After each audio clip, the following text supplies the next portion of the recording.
persyaratan yang saya ajukan tidak bisa dipenuhi oleh para tergugat. Itu aja.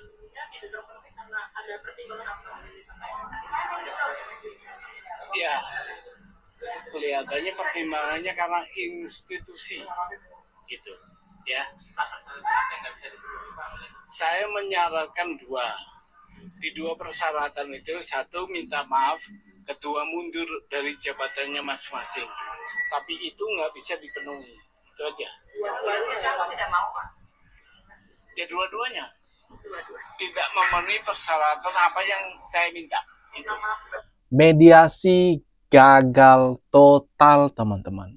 Siap-siap Suban Palal melayani ini disidangkan mengenai gugatannya mempermasalahkan pendidikan Mas Gibran yang katanya tidak memenuhi syarat. Ini katanya dimediasikan selama ini meminta dua hal.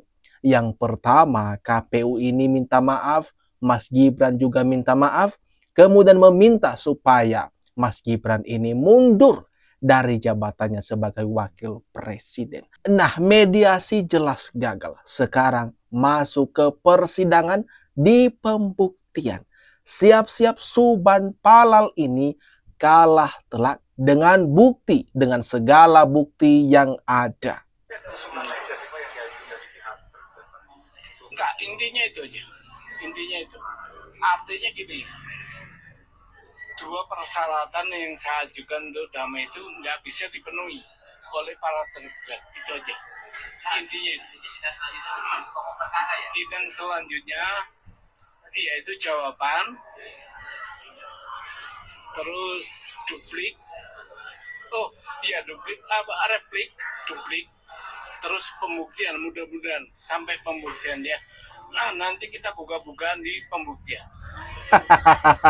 Enggak kebayang, teman-teman, gimana wajahnya Bapak Suban Palal ini kalau nanti kalah telak di pembuktian ijazah Mas Gibran ini. Sekarang kan Mas Gibran mode bertahan. Di sidang pembuktian ini jelas berpeluang besar ini Suban Palal kena tuntutan balik. Waktu yang lalu kami bersiarah ke sana. Kami itu bersiarah loh ya. Jadi laknat kalian yang menyebarkan fitnah bahwa kami merusak makam. Itu luar biasa jahatnya. Ya. Mau kau bilang jarah, orang malah ketawa. Kamu punya kepentingan tersendiri. Betul. Kalau saya bilang ketololan. Loh, kan nggak nyambung. Jaka sembung bawa golok. Nggak nyambung goblok. Gitu kan. Lo gimana masalah ijazah kok lari-larinya ke makam? Terus apa urgensinya kamu ke makam daripada orang yang sedang kau bully? Nah, kemarin ini kan sempat menghebohkan media sosial dengan aksi yang dipertontonkan oleh Roy Suryo CS ini. Bayangkan teman-teman, mereka sampai mendatangi makam keluarga Pak Jokowi. Dan di sana yang mereka lakukan adalah cemoohan, fitnahan keji, dan lain-lain. Tapi Roy Suryo di sini tadi membela diri, katanya di sana mereka ziarah. Langsung disentil oleh Irjen Polriki mengenai aksi orang-orang ini. Makin lama kan melihat alangkah tololnya kau jadi manusia. Kok orang hal-hal yang tidak perlu untuk kau politik kau lakukan. Ada apa kamu sebarangi? Kamu masih waras atau enggak sih? Sudah nggak ada nyambungnya lagi. Bahkan mau orang bertanya kek, mau apa kek itu. Faktanya kau mengeluarkan statement bahwa itu bukan anak kandungnya ibu ini. Loh, kok kau ikut campur dengan urusan keluarga orang lain? Kau bisa bayangkan nggak kalau kau dibilang umpamanya nih, wah anakmu anak haram, kamu marah nggak? Gitu. Balikin pada dirimu. Jadi alangkah tidak manusiawi. Ya, kalau saya katakan bahwa ini sudah perbuatan biadab. Benar-benar kelewatan, teman-teman. Aksi yang dipertontonkan oleh Roy Suryo, Tifa, Refli Harun, dan kawan-kawan yang kemarin ini mendatangi makamnya orang tua Bapak Jokowi.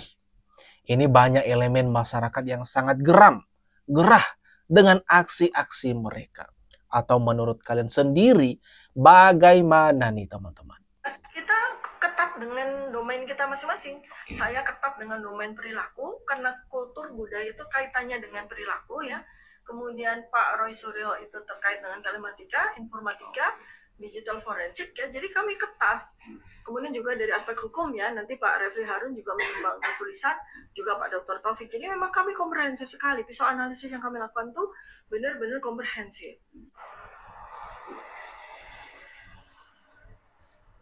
Walaupun saya seorang diri, tetapi saya yakin, ya, penonton saya banyak yang mendukung saya. Seorang Rismon, seorang rakyat jelata, dia nggak punya pangkat, yang nggak punya jabatan apapun, tapi diabaikan. Kalian ngeh nggak teman-teman? Ini di waktu beberapa hari belakangan, Rismon ini kok nggak kelihatan bersama Dr. Tifa dan Roy Suryo. Seakan-akan Rismon ini ditinggalkan atau Rismon yang meninggalkan rombongan besar. Ini nampak di sini. Di penyebutan tadi Dr. Tifa enggak menyebutkan nama Rismon sama sekali. Kalau biasanya itu kemarin kan selalu menyebutkan nama Roy Suryo dan Rismon. Ada apa? Apakah ada kemungkinan besar sudah pecah kongsi teman-teman? Atau gimana menurut pendapat kalian?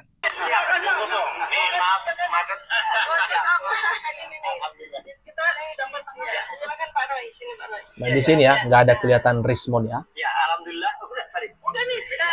Ya, selesai gini. Ya, alhamdulillah hari ini untuk kedua kalinya kami mendapatkan salinan resmi ya dari berkas yang pernah dipakai.